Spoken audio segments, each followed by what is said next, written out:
Hi YouTube, welcome back to Tamara's Tarot and Oracle channel.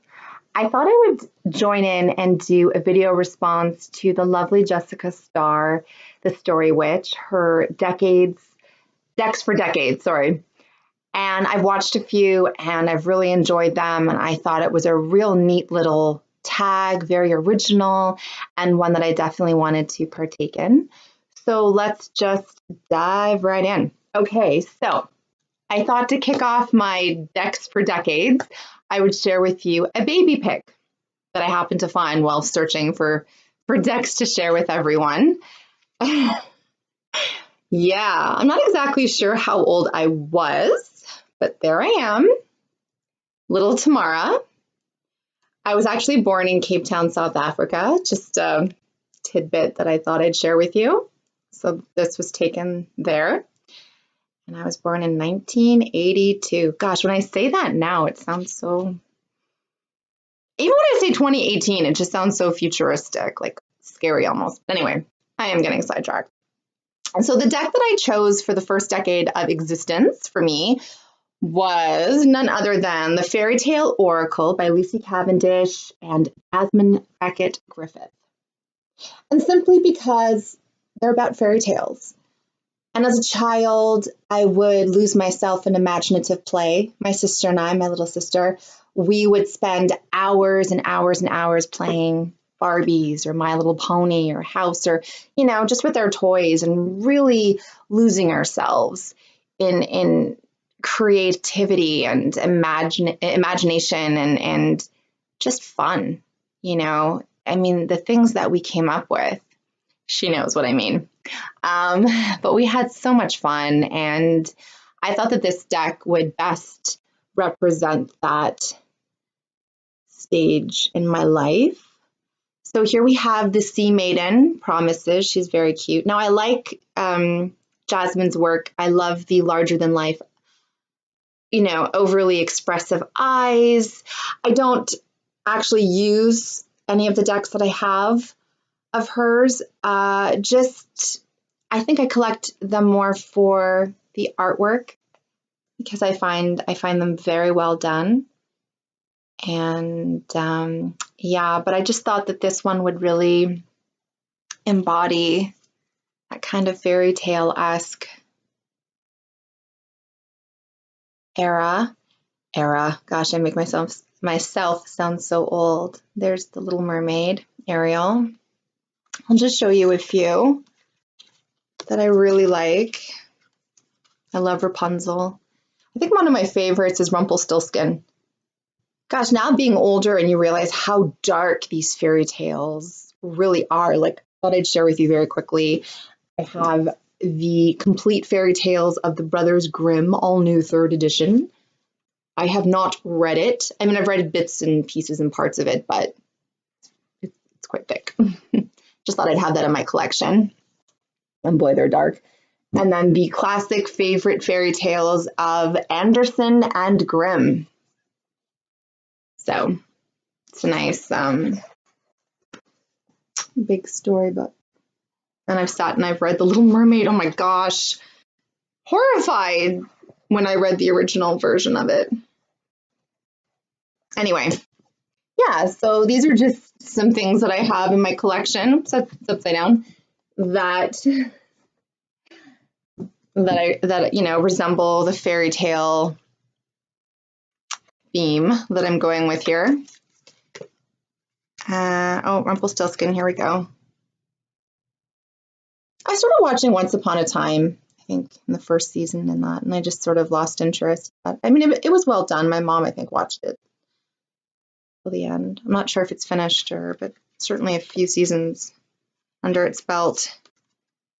This Tinderbox soldier, her green hair. Very cool. I think my favorite, though, is the 12 Dancing Princesses. There's something so magical and enchanting. And I do like that there's, a dark undertone to these fairy tales. I think they need to make more adult films instead of these remakes that are still geared too much towards a younger audience. It would just be nice to have something more adult and a little bit darker. And I know they've had things like that, but like the Beauty and the Beast that came out, was it last year? I watched it. It was okay. I preferred the cartoon. I just would have rather have seen a little bit more of a grown up. I've seen other versions of Beauty and the Beast. I saw a French film with Ivan Castle, and I forget the actress's name, and she was gorgeous. I actually loved her as Belle. It wasn't very good, unfortunately, but at least it was a little bit more erotic and sensual, and that's kind of what I want to see with these fairy tales. I think that there is a market for that. Correct me if I'm wrong. Maybe I'm alone in this, but I certainly would go and see them. So yeah, so I don't want to spend too much more time on that. So that is the fairy tale oracle. That's from 0 to 10. That's my make-believe fairy tale world that my sister and I built for ourselves, and we had great fun in doing so. So then that leaves us at 10. So 10 to 20. I have, okay, I'm going to show you this one first. This is the Enchanted Oracle by Jessica Galbraith. I love her artwork. She is so talented. The book is inside. I'm not going to really go through that. I like the little bag it came in, really pretty. Not very many cards. I forget how many. I don't know offhand. 36 card oracle. It feels so like nothing compared to a tarot deck, which I'm so used to holding now. 78 plus cards depending on the deck and everything. So I just love the artwork. I love the purples. I love the sensuality of her art. I just find it very appealing. I'll show you some. I hope you can see that okay. I always use my laptop camera, and unfortunately, as fancy schmancy as a laptop it is, of a laptop as it is, the camera's much to be desired. I'll just show you some of the art. So why is this 10 to 20? I don't think I said that. It's 10 to 20 because in that decade was the first decade of buying, oracle decks or tarot decks, and this one was sort of, could have been maybe my first oracle. Was it my first oracle deck? Well, I have a deck that I'm going to share with you. Yes, that I'm going to share with you, but in the next decade. And that was like a tarot / oracle deck. This one, I just fell in love with the artwork, before I really understood what a divination tool or system was or is. I love her. Sorry, I'm not reading you any of this is the Celtic Witch. I just love it. The Celtic, the knot. Sorry, what's it called? I love the Renaissance rose. I love that. I love that she has mermaids among her Jewel of the Sea, among her creations or characters. Bewitching. I wish she had a tarot deck. I would love for her to have a tarot deck. I love her art, so I would be behind that all the way. Crimson Moon. Beautiful. Oh, Dark Enchantment. Now this I find a little bit more adult looking than, say, the Jasmine, I always say her name wrong. Hold on. Jasmine Beckett Griffith. I always say Griffith Beckett for some reason. The Silver Moon Fairy. So this one has fairies and mermaids and witches and sorceresses and, all these mystical, magical, enchanted beings, gothique. They're very sexy, very sensual, very appealing. I love the color palette. Autumn Splendor. I love these. Yeah, and if she came out with a tarot deck, oh my gosh. I think this is probably one of my favorites, Gypsy Rose. Oh my gosh, it's so pretty. Look at the roses. Kind of like an Art Nouveau-esque type of motif going on there. Okay, Anyway, Maiden Moon, last one I'll show. So that's sort of just one of my first oracle decks, if not my first, to kind of open my eyes to it without really knowing what it was all about, but just being lured by the artwork and just drawn to its beauty. So let me just put that back. Okay, what was I saying? 10 to 20, right? Yes. So then we have the Magical Messages from the Fairies Oracle cards by Doreen Virtue. This one I used to death at a time in my life when I was so upset over something, and I became obsessive almost, where I kept asking the same question over and over again. And anyway, these cards were great comfort, and this is the back, and they're gilded. Gosh, I've had these for a while. Like, I must have had these, I don't know, my late teens, or I don't know, but I've had them for quite a while. So new home, moving is a step in the right direction for you.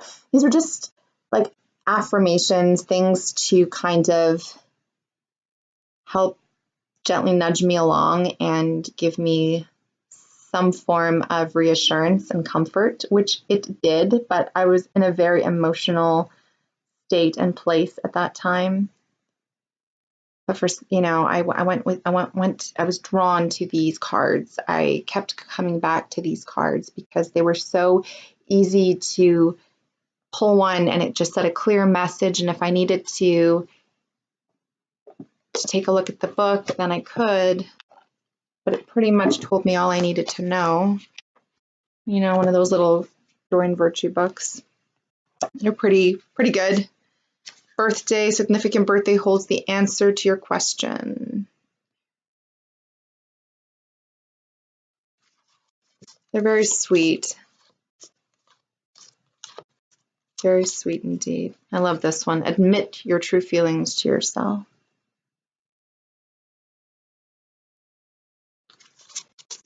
Let go. Ooh, that was a tough one to get. As you surrender the need to control, your relaxed energy rapidly attracts your desires. So let go can have more than one meaning. But at that time, I was in a place where let go was not an option. So, love life, so cute. The basis of your question involves your romantic life, which is now changing for the better. So that's a very sweet deck right there, and helped me through a time. We'll say that. And no, I think that's it for 10 to 20. From 20 to 30, I have a few decks. Now, this may have been my first Oracle deck. It's also a tarot deck that I didn't actually realize was a tarot deck until many years later. But it's the Psychic Tarot Oracle deck from John Holland. And this deck was also a huge comfort and support. And it's a very friendly, very, you know, loving, guiding, and accurate, if you ask me, deck. So, and that's what it looks like in the back. It's quite worn. My gosh, I've had, maybe I was in my late teens when I bought this, or close to 20, but I can't really tell, but it's quite worn. So the universe is the same as the world card. My mom has some of John Holland's books. Rest and Rejuvenate, which is the Four of Swords. Like, now I know that, you know, they are part of the tarot. They just don't have their court cards. Otherwise, everything else matches up, and I can't believe it took me so long to figure that out. I didn't realize. So balance is justice. Emotional withdrawal is the Eight of Cups. This deck has a great energy. Now, the artwork doesn't appeal to me. It never has. But it's been a really, just a really consistent, trustworthy friend in a way. Oops, I don't really use it anymore, but I did for a very long time. Fertility, that's the Empress.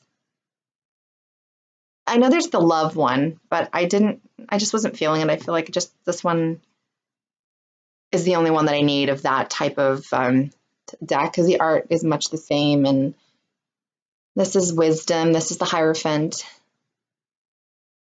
Oh, the little Westie. My first dog was a Westie.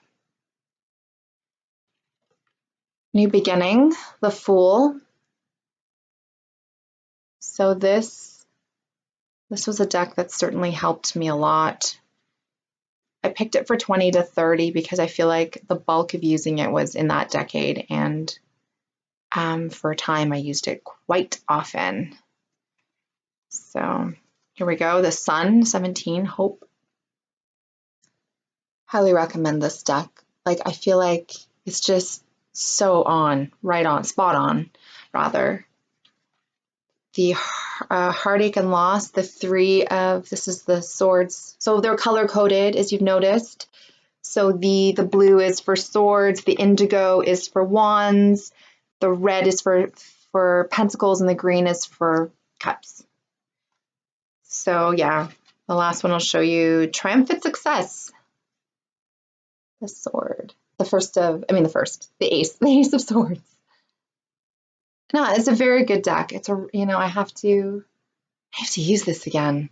You buy new decks and then you kind of lose track of your older decks, the ones that were so faithful to you.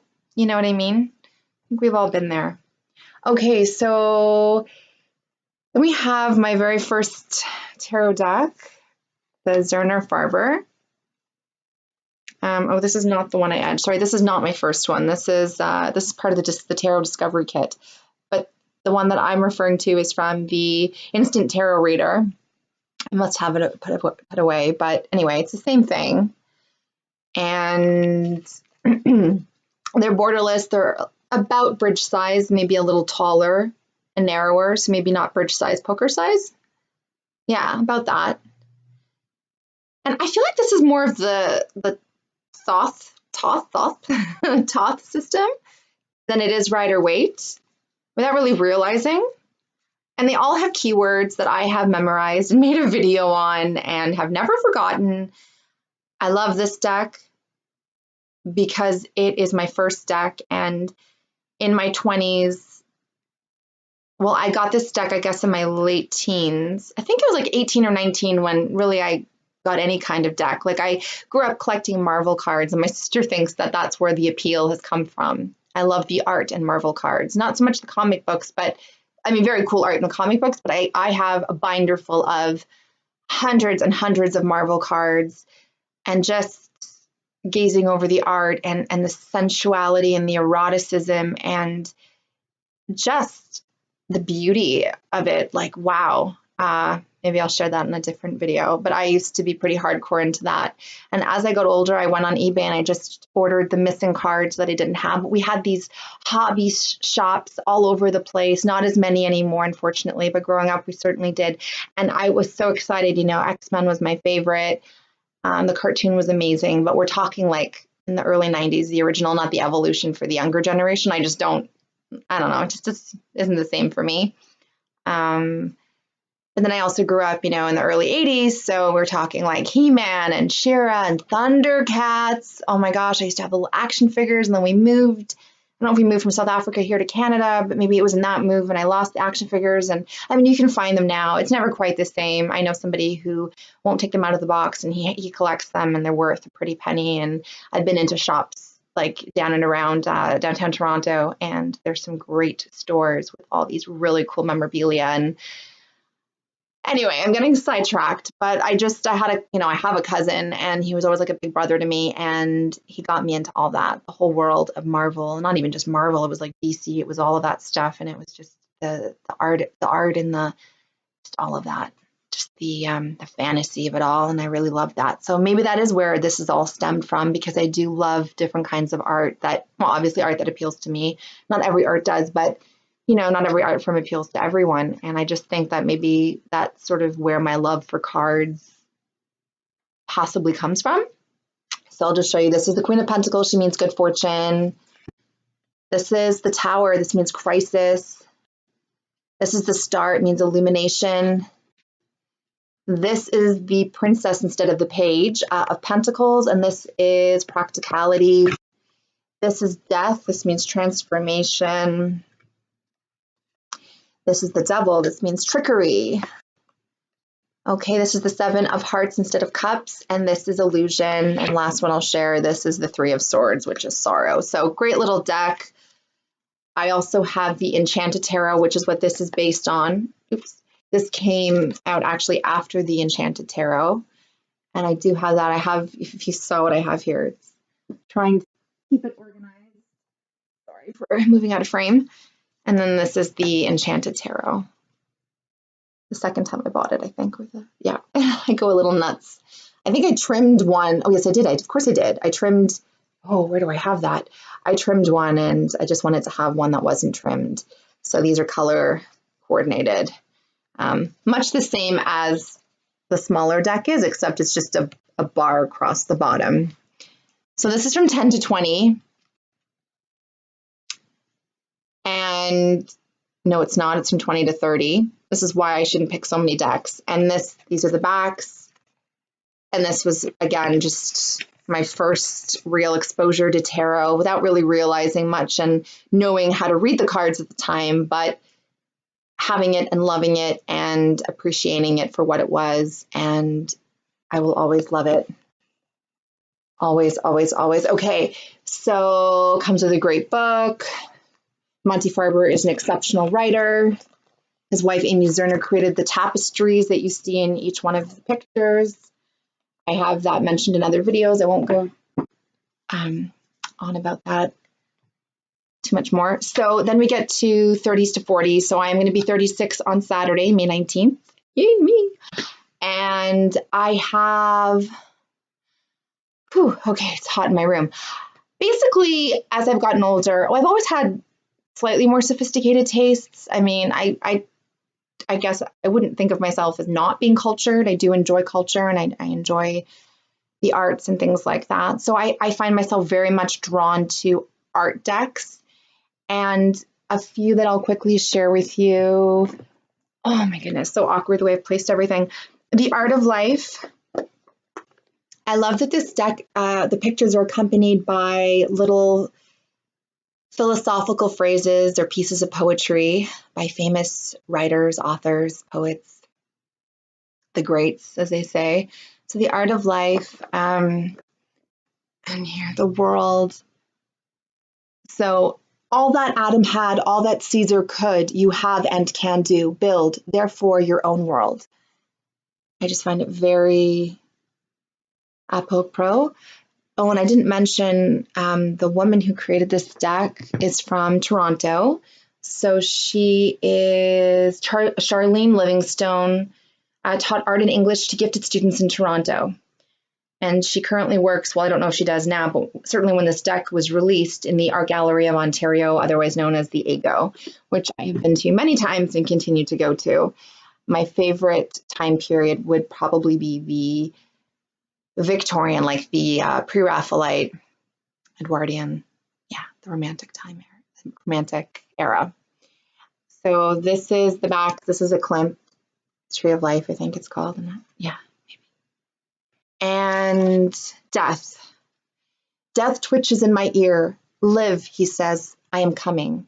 And they're really thoughtful. Like they make you think and they make you reassess and contemplate and meditate and really reflect, which is great. So underneath each piece of art is the name of the painting, the artist, and what year and collection and all that. So just gives you a little bit of information, which is nice. I wish all art decks had that. The Page of Wands. It's never too late to be what you might have become, right? And the Page of Wands is all about taking chances, taking risks, new adventures, new messages, new meaning to things, and having kind of like a carefree, almost wild, adventurous, and risk-taking attitude. Okay. Oh, this is a Burne-Jones, right? Yes. Sir Edward Burne-Jones, Pre-Raphaelite. This is the Page of Cups. There is no instinct like that of the heart. That's the page. Come on, the page in a nutshell. I love it. So this is a great deck. You know what? I don't really use it, as a tarot deck per se. I prefer it as an oracle deck. And I haven't pulled one from this particular deck in a while, but I was at one point. And again, this is in my decade of 30 to 40 because I just appreciate art that much more, and I'm very drawn to these types of decks. I find them more sophisticated, and I don't know, just very me. The King of Wands, I absolutely love. Look at the rich reds. It's a gorgeous, gorgeous portrait of him, painting. Self-confidence is the first requisite to great undertakings. So once you believe in yourself, you can soar. Look at that. I love the horse. I love the way animals are depicted. And if you've ever seen Drew Barrymore in Cinderella Ever After with Dougray Scott, this was used in that movie. And this is Da Vinci. Leonardo da Vinci, yeah. Why did that sound funny at first? The longer we dwell on our misfortunes, the greater is their power to harm us. Sorry, Nine of Swords. And that's very much about being in your head and having anxiety and worry and sleepless nights. So once you can get out of that headspace and face those fears head on and finally lay them to rest, only then can you be truly free. So that is the Art of Life. My favorite deck, I would have to say, is the Tarot of Inspiration. Another one that I've absolutely fallen head over heels with. Brian Cormac Carr ordered it, so I hope he's received it and is enjoying it or soon to receive it. And I hope that you get lots of enjoyment out of it because I certainly have. And I've even ordered a second copy. And when I went back on the site, Irina Urzi Tarot, or it's a Russian company, they were out of stock. So I know sometimes she just prints a whole bunch of new copies, and I'm not sure if now it's just out of print for now, but anyway, I was lucky enough to order a second. This is the King of Swords. I love the portraits. Freaking love the portraits. What is it about the portraits? The High Priestess. I love the way she's taken these beautiful images from great paintings and she's cut and paste and kind of zoned in and made it her own using all these beautiful pre-existing pieces of art. This is the Knight of Swords. Yeah, so that's just the princess instead of, well, there's a princess actually as well as the page, so there's an extra court. Excuse me. And that's the back. Oh, and then I left a deck out. Where did that go? I don't even know what decade that was for. I'll show you in a second. And then my last one for art, and I have a couple others, but I mean, this video is already like almost a half an hour. The Infinite Visions by Gloria Jean. The Eight of Wands. I think I prefer the Tarot of Inspiration. I just do, but I really like Gloria Jean's. I think she did a fantastic job. Certain cards are a bit blurry, which is unfortunate, because I love all the images that she selected. I love how they tell a story. Six of Swords. Eight of Cups. You know, I love these decks because I do write, and I haven't properly been writing in a long time, but I am very much inspired by pieces of art, and movies have been a great inspiration for me. Music has always been secondary to movies because I'm a visual person, and when I see a visual that absolutely takes my breath away and tugs at my heartstrings, then that music that, you know, is associated with that particular image or, you know, theme or whatever the movie was all about, it just stays with me. I find it very haunting. And I just believe that movies and music make a beautiful partnership, beautiful harmony. And I know, is there more to say? I mean, I can't tell you how many soundtracks I have because of movies or particular songs. And whereas a song, if I hadn't seen it in that movie, I don't know how much I would have enjoyed it or if I would have appreciated it in quite the same way. The King of Wands. So yeah, so that is I feel like I'm so sorry, I'm all over the place and not the most organized. This is the Infinite Visions Tarot, Gloria Jean. that one. And I did leave out this one. I can't remember which decade I would have put this in. Maybe my teens. The Romance Angels by Doreen Virtue. It's a beautiful deck. It's an oracle deck. Whoops, my box is attacking me. And I'll just show you some quickly. Let your friendships help you. I feel like I was a very lovesick teen. Like a new crush every week. It's ridiculous. Hopeless romantic. Deception. Express your love. I like the imagery. Some of them are kind of cheesy, but I really like the more classical paintings, or that, you know, from that more romantic. I don't like it when it's too, like the faces look too real. Like that one I'm not really crazy about. I'll just show you a couple of my favorites. I love her. She's so cute. For instance, I mean, not that I haven't read romance novels, but come on. It's from the cover of a romance novel. Ah, yes, here we go. Waterhouse, one of the Pre-Raphaelites. Oh, I love this one. Yeah. So as a lovesick teen, this deck would have been quite appropriate. Anyway, I better go because my video is super long. Those are just a mishmash of decks for decades. You know, from playing make-believe to being this lovesick teenager where love was like the center of my universe and everything else kind of didn't exist, and to discovering Oracle and Tarot and kind of having that sit there but not really fully understanding what it was all about, to really learning and rediscovering and appreciating art and literature, and how beautiful art and literature go together and complement one another. And thank you so much, Jessica Starr, the Story Witch, for putting this out there. It's a little nerve-wracking, I understand. I'm pretty, making videos, I'm pretty relaxed, but, you know, maybe there's certain people I don't tell that I make videos because I'm just like, I'm kind of nervous and everything. I just put this out there, and, you know, whoever watches, and I appreciate, and it's just good fun. And yeah, it's great for building, you know, one's confidence and communication ability to express oneself and all that good stuff. So thank you so much for watching Tamara's Tarot and Oracle channel. I hope you enjoyed, and subscribe if you liked, and like if you liked, and any notes or any kind of comments you want to leave, hopefully nice ones, please do so. Thanks so much for watching, and I'll see everybody soon. Bye.